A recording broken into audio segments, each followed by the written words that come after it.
आज आपण या ज्वारी पिकावरती जबरदस्त असा RPS 76चा रिझल्ट पाहणार आहे आणि आपण आलोय परतूर तालुक्यामध्ये नारायण भाऊ जगताप यांच्याकडे आणि ते स्वतः सांगतील की बा त्यांना काय रिझल्ट मिळाला आहे।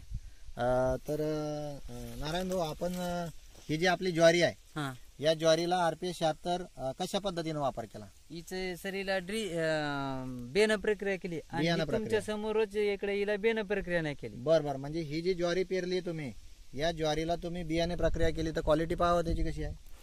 हा, कशा पद्धतीने प्लॉट आहे तो पहा बरं, म्हणजे याची उगवण वगैरे चांगली झाली आहे 100% उगवण आणि दांडा पण त्याचा जाड आहे हे बघा। म्हणजे या कंडिशन मध्ये आज रोजी ज्वारी आहे, फुटवे पण चांगले आहेत बा इथं बी। आता बघा हे म्हणजे ज्वारीची उगवण 100% झालेली आहे, असं काही नाही की बा कुठं काही मर आहे वगैरे काही। आणि जे ही शेजारी ज्वारी आहे तर आपण बघू शकतो ही सुद्धा एकाच दिवसाचं पेरणं आहे का? एकाच दिवसात। मग याला तुमच्याकडे जर्मिनेशनला काही नव्हतं का? नव्हतं म्हणजे RPS 76 संपलं होतं बघा। RPS 76 सरांकडे उपलब्ध होतं तेवढं त्यांनी जर्मिनेशन केलं ज्वारीला। RPS 76 संपला आणि ही ज्वारी तशीच पेरली। तर आता बघा या ज्वारीची काय कंडिशन आहे, या समोरच नाद आहे, म्हणजे एकाच दिवसाचं बरोबर। मग आता इतका फरक आहे, म्हणजे दुप्पट फरक आहे आज रोजी। मग याला अजून स्प्रे वगैरे काढला नाही? आता स्प्रे घेऊन म्हणजे आता औषध द्यायला आम्ही आलेलो आहे आणि आता तुम्ही स्प्रे काढसाल तर इतका फरक आहे बघा। ही ज्वारी आणि ती ज्वारी म्हणजे ती एकाच बांधाचा फरक, एकच वावर आहे। शेत सुद्धा त्यांचंच आहे इकडं बघा।